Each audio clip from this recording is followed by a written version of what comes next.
pone el riesgo de que la derecha obtenga más gobernaciones a nivel nacional y que no obstante una mayoría contundente por las transformaciones en el país para terminar las desigualdades, las asimetrías, las injusticias sociales, el proceso tenga un acompañamiento liderado por la derecha.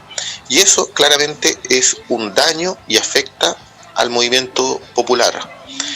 Y aquí las responsabilidades hay que encontrarlas más bien en la exconcertación.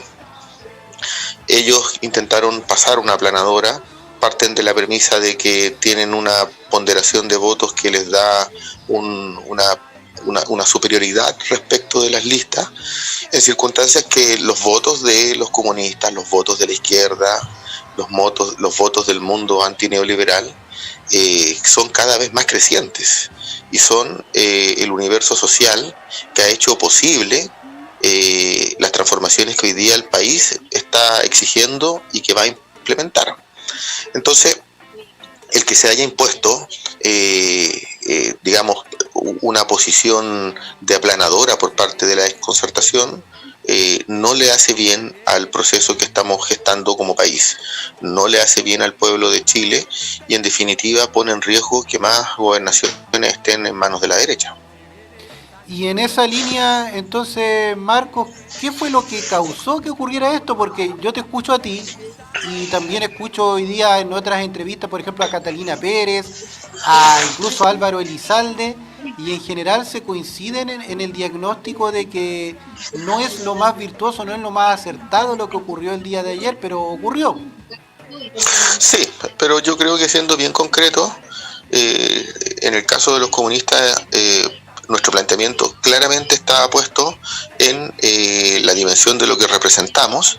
Creo que en el Frente Amplio también, y quien hizo oídos sordos de esto, quien en definitiva impuso una visión clásica de la vieja política, de una lógica concertacionista, fueron los partidos de la exconcertación.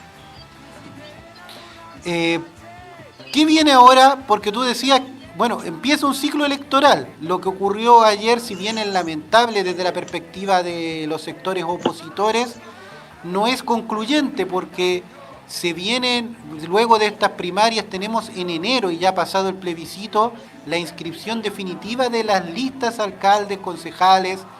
En el caso de los gobernadores ya está más cerrado el tema, por así decirlo, porque a lo menos la exconcertación tiene primarias en casi todas las regiones. Entonces, pero siguen existiendo posibilidades de llegar a acuerdos para abril. Muchos hablan de que no debieran haber más de 2 listas para constituyentes a modo de lograr lo que tú decías, que no se dé por un lado un triunfo del apruebo y por otro lado una sobrerepresentación de la derecha, por ejemplo, en una convención constitucional. A ver, nosotros claramente creemos que aquí lo que debe prevalecer es una articulación y una coordinación social y política y que eso en buena medida lo expresa Chile Digno. No vemos al Frente Amplio en el espacio concertacionista, mayoritariamente hablando, porque hay sectores que se identifican también con esa visión concertacionista, más bien liberal. Sí vemos que es posible seguir trabajando por unidad en el campo de las elecciones y políticas, pero ciertamente que es noticia en desarrollo y es lo que vamos a estar abocados en los próximos días. Creo que hay, esto no puede estar disociado de ninguna manera de los esfuerzos sociales que se están haciendo por construir correlaciones de fuerza e identificaciones y representaciones políticas que den cuenta de las transformaciones que el país ha experimentado. Y por lo mismo, estamos trabajando con mucha fuerza, en esto está el Frente Regionalista Verde Social, en esto está ciertamente Chile Digno, para poder avanzar. Cambiando de tema, Marcos, porque esta semana es clave en la política mucho más de lo que la gente se imagina, porque este tema se trata desde lo técnico en general, que es el del presupuesto de la nación. El presidente Sebastián Piñera hizo una cadena nacional el día 29, y en esto no hay que reprocharlo solo a él, porque es costumbre se entrega en generalidades de qué es lo que va a contener este presupuesto. Se nos habla de 73.000 millones de dólares. Nosotros les decíamos a nuestros oyentes que aunque suene una fortuna, para un Estado quizás no es mucho dinero. A un aumento del 9,5% en el gasto del Estado, y se habla de énfasis en salud, se habla de énfasis en el COVID-19, énfasis en reactivación. Desde la información que existe, que no es mucha aún, el proyecto recién entró ayer al Congreso, ¿qué creen ustedes como Partido Comunista, tú en lo particular, que debiese marcar al presupuesto, que al fin y al cabo los recursos que tendrá el Estado para implementar políticas durante todo el año 2021? A ver, yo creo que hay que mirar con mucha cautela, sospechas, y diría incluso, y desconfianza, los anuncios del gobierno respecto a la ley de presupuesto 2021. Y lo digo porque la sola afirmación de que el presupuesto está sobre los 73.000 millones de dólares y que tiene un incremento en el gasto público del 9%, no es condición suficiente para pensar que efectivamente son un presupuesto pensado desde el punto de vista del interés social y popular. Y lo digo porque si uno empieza a mirar las mismas láminas que el gobierno ha presentado, por ejemplo, el incremento presupuestario para los adultos mayores, que es uno de los sectores más deprimidos de la población, el margen de crecimiento es bastante pequeño. Si uno lo mira desde el punto de vista del gasto público que hoy día se ha hecho en materia de reactivación económica, se sigue subvencionando a las grandes empresas en circunstancias que mantienen grandes utilidades que no se condicen con los apoyos del Estado, o en su defecto el incremento del salario mínimo. No me refiero a la actual legislación, sino que al proyecto que se legisló y que complementaba con un subsidio estatal, también tuvo impacto en las grandes empresas. Es decir, el gobierno hace anuncios pomposos sobre un presupuesto orientado a la reactivación económica y en consecuencia a la generación de empleo, pero eso no se observa ni se aprecia en políticas concretas, y más bien está puesto hasta ahora en el subsidio a la gran empresa. Y en esto es bien importante porque el gobierno anunció dentro de sus proyectos de ley un subsidio a la contratación, y hay que ver cómo va a ser viabilizado desde el punto de vista de la institucionalidad. Tendrá un mecanismo a través de la banca, será a través de la institucionalidad pública, y hace la diferencia. Vimos que en su oportunidad, cuando se planteó inyección de recursos a las pymes, fueron hechas a través de la banca, y la banca evidentemente que establece condiciones leoninas de crédito que más bien se orientan al lucro. Ahora bien, hay que poner atención en algo que es fundamental. Cuando el gobierno anunció en su última medida, en pleno, tensión por la cuarentena, un paquete de medidas económicas del 5% del PIB, en los hechos, recursos frescos solo fueron el 2,5%. El otro 2,5% fueron recortes presupuestarios de los ministerios. Y ya hay indicadores de que el gobierno pretende recortar presupuesto en programas sociales, programas que llegan directamente a las comunidades, a las personas, a las familias, en 106 programas sociales. De ser así, este sería un presupuesto también engañoso, cortar en una necesidad para entregar en otra necesidad. Entonces hay que actuar con clara desconfianza, hay que leer con mucho detalle.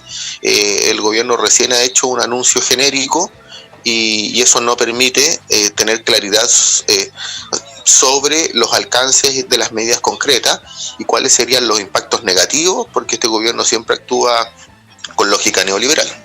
Sobre eso te quería preguntar, estamos conversando con Marcos Barraza, integrante de la Comisión Política del Partido Comunista, y en tu calidad de ex ministro de Desarrollo Social. Aquí se da una situación donde uno siente que el mismo gobierno es juez y parte, porque la responsabilidad de la buena o mala ejecución de un plan, de un programa social, por ejemplo, es del mismo ejecutivo, que después determina de por sí un recorte, y se puede dar situaciones riesgosas. Si bien en este caso no aplica exactamente, pero el ejemplo más que se me ocurre es el de la ley de inclusión y de desmunicipalización, después que generan Por ejemplo, servicios locales de educación. Los servicios locales de educación, el gobierno de Sebastián Piñera en la práctica no los comparte como política y los ha apoyado bastante poco y mucha de su implementación no se ha hecho. De hecho, demoró mucho la designación de directores de los servicios, etcétera. Entonces uno puede pensar que en algún programa social que el gobierno actual no comparte, que está definido por una ley de un gobierno anterior, puede hacer lo mismo y por dejación un programa social terminar funcionando mal para ser mal evaluado y luego quitarle la plata.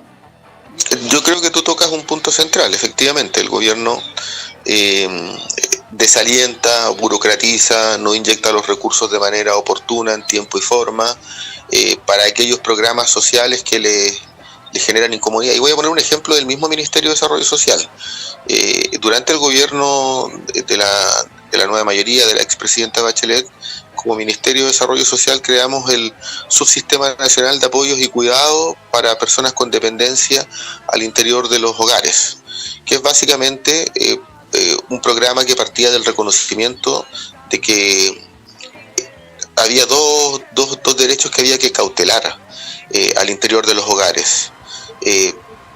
Muchas familias, de acuerdo al registro social de hogares, en ese entonces del orden de 600.000 familias con algún integrante del grupo familiar con algún grado de dependencia y que en consecuencia no tenía autonomía para su funcionamiento cotidiano y requería del cuidado de un tercero. Ahí claramente el derecho al cuidado, que yo creo que es uno de los derechos que tiene que estar consagrado en la próxima Constitución, no estaba siendo resguardado por el Estado. En segundo lugar, el derecho de las personas que cuidan y que son cuidadoras de personas con dependencia, léase adultos mayores, personas en situación de discapacidad, niños pequeños, y que también les asiste, porque es trabajo doméstico, derechos en tanto reconocimiento como una actividad que incluso tiene impacto, o sea, que tiene una consideración ética, pero también tiene impacto en las cuentas nacionales del país, en lo que se destina al cuidado al interior de los hogares, hay que cuantificarlo. Y se creó un sistema nacional de apoyos y cuidados con, digamos, cuidadoras que reemplazaban a otras cuidadoras con días libres para que salieran del hogar. Se desplegó en 20 comunas, llegó a tener 50 comunas, pero el gobierno de derecha lo empezó a desmantelar. Y de hecho uno de sus anuncios importantes, desde el punto de vista de su percepción, de su visión neoliberal, fue que los cuidados tenían que ser remitidos a un seguro en el marco de la reforma de la ley de pensiones, vale decir, no solo desde la perspectiva, no solo enfatizar las AFP como el gobierno ha querido, es decir, incrementar el lucro, sino que además un tema tan importante para las familias como es el cuidado con enfoque de derecho al interior de los hogares, liberalizarlos aún más. Eso, ciertamente, tiene que ver con ir burocratizando, desmantelando, no inyectando recursos, restando recursos para luego evaluar mal ese programa y al final del día eliminarlo y restringir, disminuir las coberturas sociales. Entonces, cuando el gobierno dice vamos a evaluar 106 programas sociales, yo creo que, y especialmente nuestros parlamentarios, van a ser altamente quisquillosos, celosos, en exigir que los programas sociales se mantengan, porque tienen que ver con las necesidades del pueblo de Chile.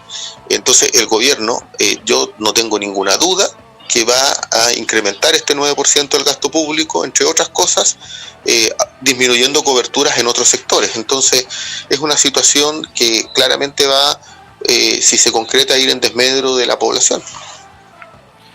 En un tema algo relacionado, porque tiene que ver con economía, el día de ayer por tercera vez la Cámara de Diputados rechazó la propuesta gubernamental para este periodo sobre el salario mínimo. De hecho, ya estamos en octubre, esto debe empezar a regir siempre con el sueldo del 30 de septiembre, aunque si es que llega a haber un reajuste después se reembolsa en octubre.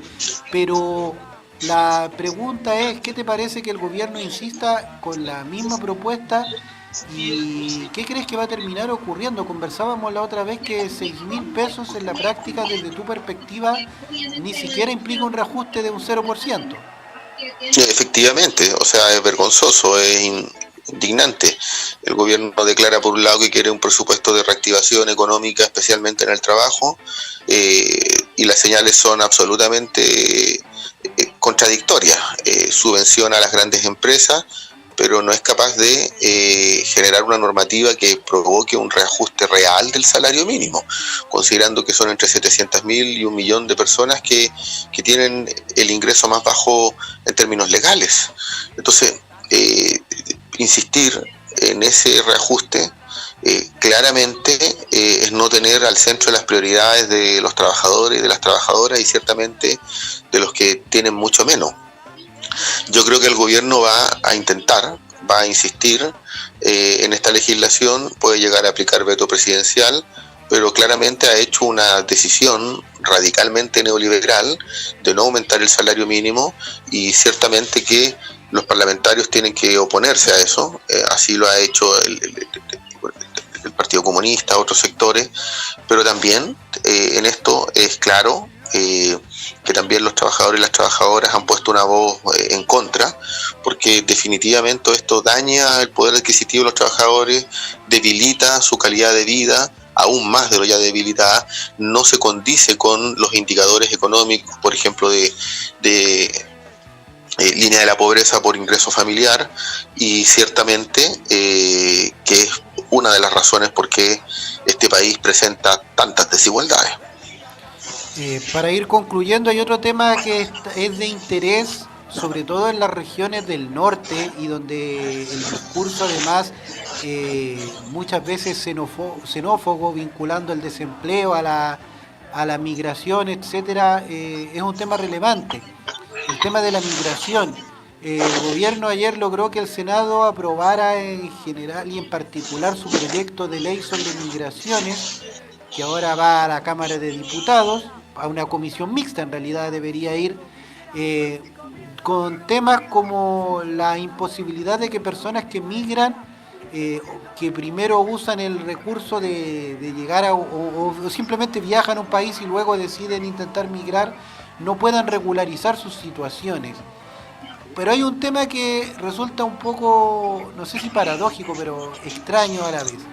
El gobierno acusó que la llegada de personas por lugares ilegales, principalmente de venezolanos, tenía que ver con una indicación presentada por diputados, que fue rechazada en el Senado, que justamente permitía después de 90 días regularizar la situación en el país y se establecía un contrato laboral, etcétera.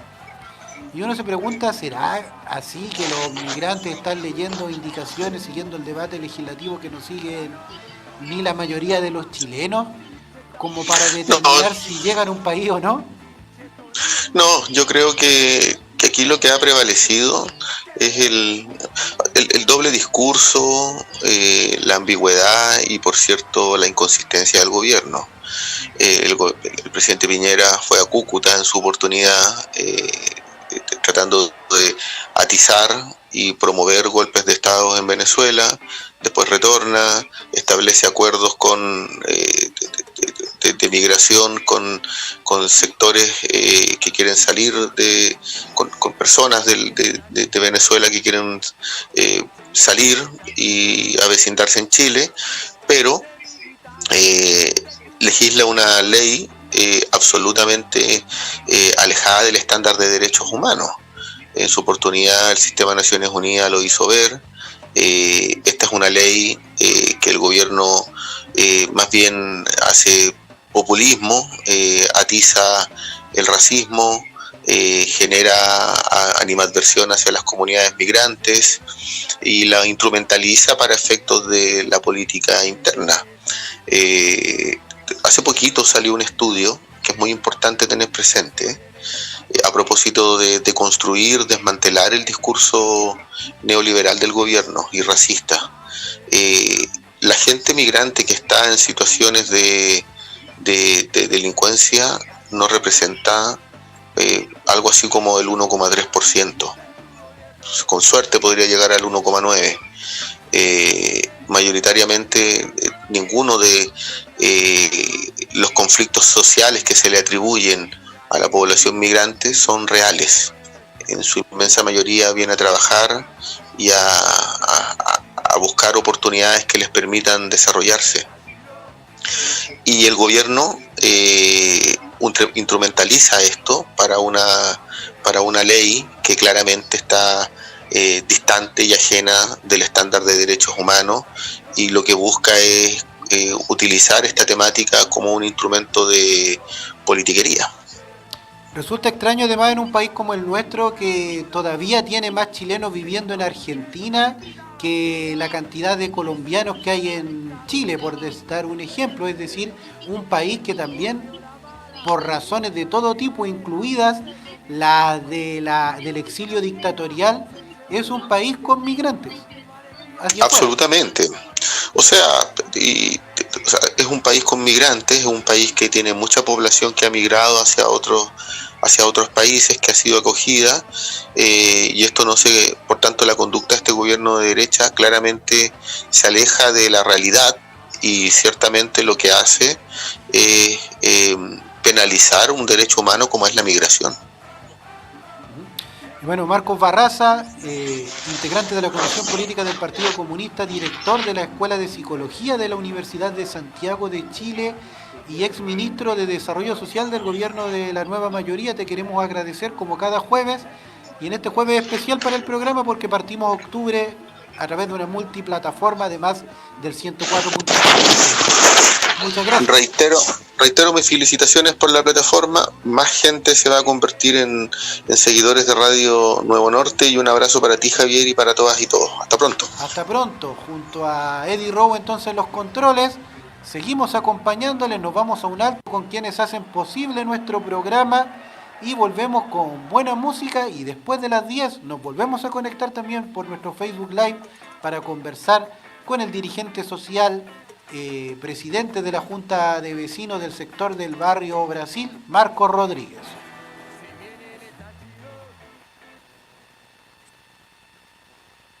Somos una radio con sentido. Queremos estar más cerca de ti. El próximo domingo 25 de octubre, Chile tendrá un plebiscito nacional.